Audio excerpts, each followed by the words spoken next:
The advice from the higher realms is when you notice that you are caught up in a pattern of self-blame, of self-criticism, of self-judgment, of self-loathing, that you notice that is what's happening, and immediately tap into the unconditional love, acceptance, and compassion towards self that you are able to in that moment.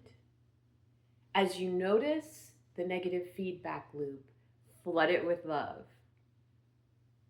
because it's here to awaken you.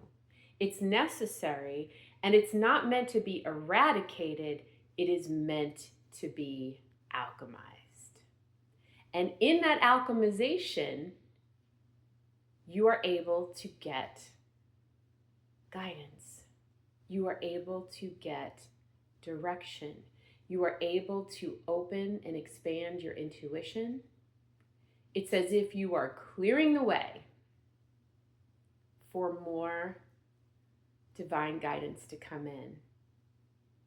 Those negative thought loops are sticky.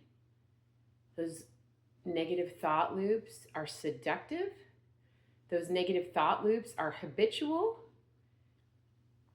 And they are built in order for us to alchemize. And in that practice of alchemization, we learn so much about ourselves. And we learn so much about unconditional self-love. And I'm hearing that this is absolutely transferable to what we see play out with Mother Gaia. Mother Gaia doesn't want you to rake the leaves. And this is something that keeps coming up on social media that I'm being told, because it's an analogy.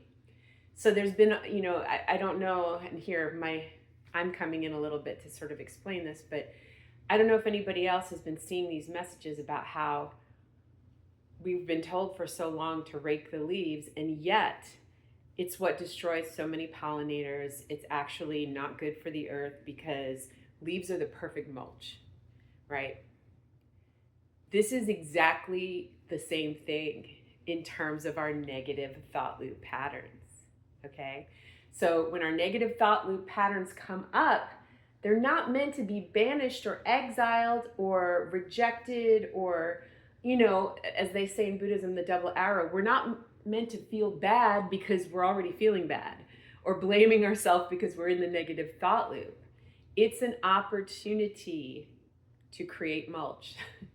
It's an opportunity to use that moment to flood yourself with so much self-love, so much self-acceptance, radical acceptance, really, so much compassion and so much understanding. And I know I'm already hearing easier said than done, but it's something that you can get good at if you practice.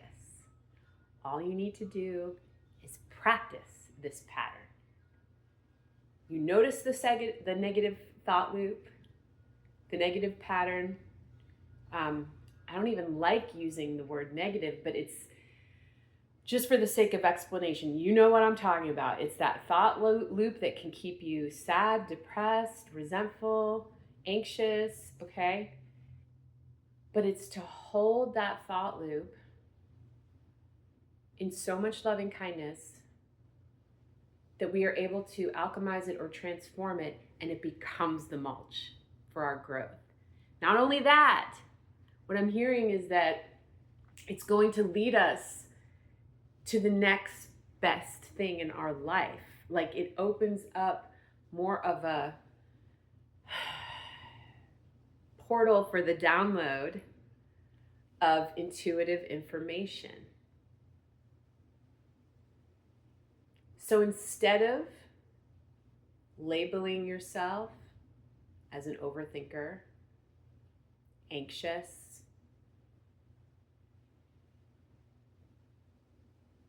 self-hating, self-critical,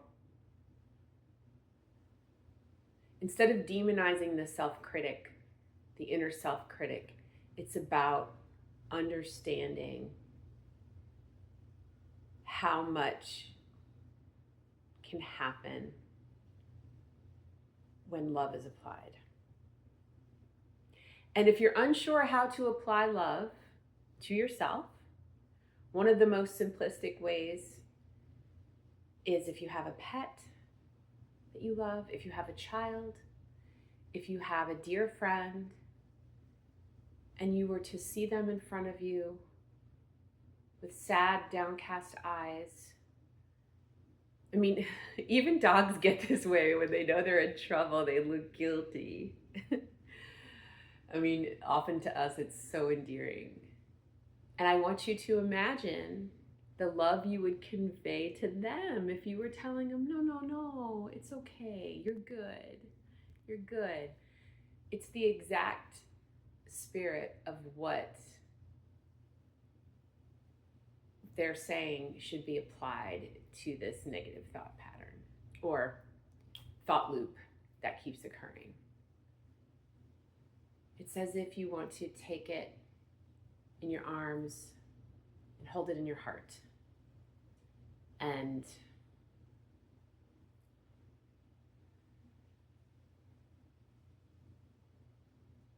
allow it to be permeated with the deepest love that you can tap into. And even if you don't feel like you can, I'm hearing you are. That doesn't make a lot of sense to me, but I'm just the messenger.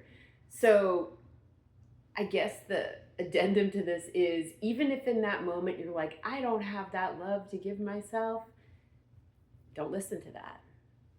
Because just the intention of offering yourself love, even if you don't feel it, even if you're not able to tap into it, it still matters. It's the intention to offer yourself love, even if you don't know what that means or feel like yet. Because you will. You will. The more you repeat this, the more it's going to make sense. That's all there is to this for now. But I have a feeling we are going to build on this some more. And I never know what I'm going to get when I start to open myself to this. Yeah. We'll keep seeing what happens.